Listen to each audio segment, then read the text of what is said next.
L'actualité, c'est aussi l'offensive israélienne à Gaza, 13e jour de conflit et de nouvelles manifestations appelant à l'arrêt des opérations.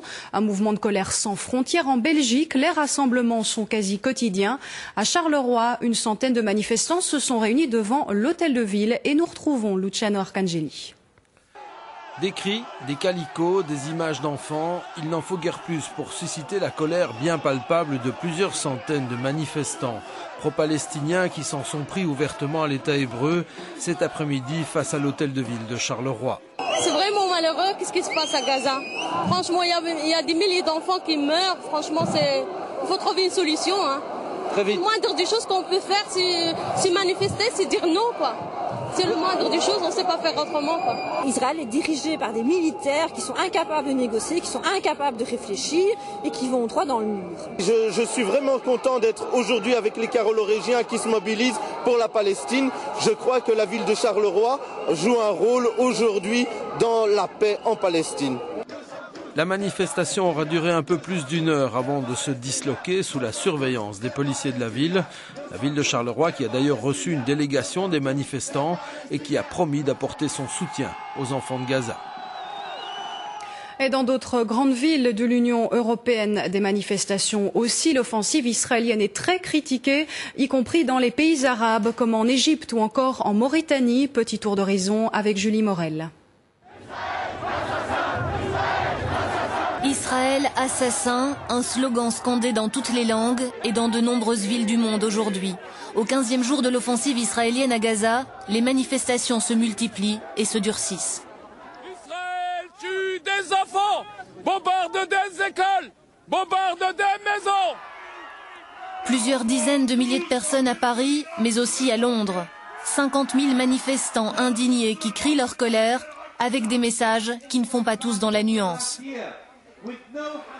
La manifestation pacifique en début de journée a dégénéré en affrontement avec les forces de police à l'approche de l'ambassade d'Israël. La guerre doit faire place à la paix. Dans la capitale suisse, ils étaient 7000 pour le crier, recourant à des symboles devenus quasi universels. Des milliers de manifestants en Norvège ou encore en Allemagne, où ils étaient 20 000 aujourd'hui. Partout en Europe, on semble concerné par le drame du Moyen-Orient. La colère du monde arabe s'est aussi largement exprimée. Au Liban, les drapeaux palestiniens se mêlaient à ceux du Hezbollah. Vous n'êtes pas seul.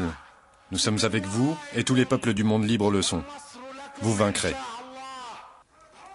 En Égypte, la manifestation la plus importante depuis le début de l'offensive israélienne a eu lieu hier. Près de 10 000 personnes à Alexandrie ont scandé leur soutien au Hamas.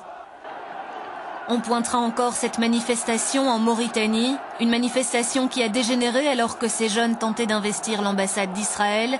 Les manifestants exigent la fermeture de cette ambassade qui fait honte à leur pays, disent-ils. Il faut savoir que la Mauritanie est un des 3 pays arabes qui entretient des relations diplomatiques avec Israël. Et pendant ce temps-là, des dizaines d'objectifs du Hamas ont à nouveau été pris pour cible par l'armée israélienne. La trêve quotidienne a même été violée des deux côtés. Esmeralda Labi. 40 cibles visées. L'opération Plomb durci est entrée dans sa 3e semaine en dépit des appels internationaux au cessez-le-feu. L'État hébreu a prévenu les habitants de Gaza, les opérations pourraient encore se renforcer. Des milliers de tracts ont été largués pour alerter la population. Parmi les objectifs de Tsahal, les tunnels entre l'Égypte et Rafah, dans le sud de la bande de Gaza. D'ici, il n'y a pas d'armes qui partent vers la Palestine. Maintenant, tous les tunnels sont détruits, tout est dévasté. On ne peut plus rien transporter de l'autre côté. Point positif, les Nations Unies vont reprendre la distribution d'aide aux habitants de la bande de Gaza après avoir reçu des assurances en matière de sécurité de la part de l'État hébreu. Côté israélien maintenant, les habitants d'Ashkelon ou de Sderot paniquent et se désespèrent, les roquettes ne cessent de leur tomber dessus. Mais pendant que certains craignent pour leur vie, d'autres contemplent la destruction de la bande de Gaza. Ils sont une dizaine sur ces hauteurs, jumelles à la main, équipés pour rester. Ils devraient plutôt entrer en profondeur et nettoyer l'entièreté de la zone pour détruire le Hamas. Il n'y a pas d'autre solution. Le travail diplomatique se poursuit tant bien que mal. Une délégation du Hamas est en route pour le Caire. Mahmoud Abbas, le président de l'autorité palestinienne, s'y est déjà entretenu avec son homologue égyptien avant de visiter les blessés palestiniens hospitalisés en Égypte. Ce soir, dans un communiqué, Ehud Olmert, le Premier ministre israélien, a déclaré que son pays n'acceptera jamais qu'une influence extérieure décide de son droit à défendre ses citoyens.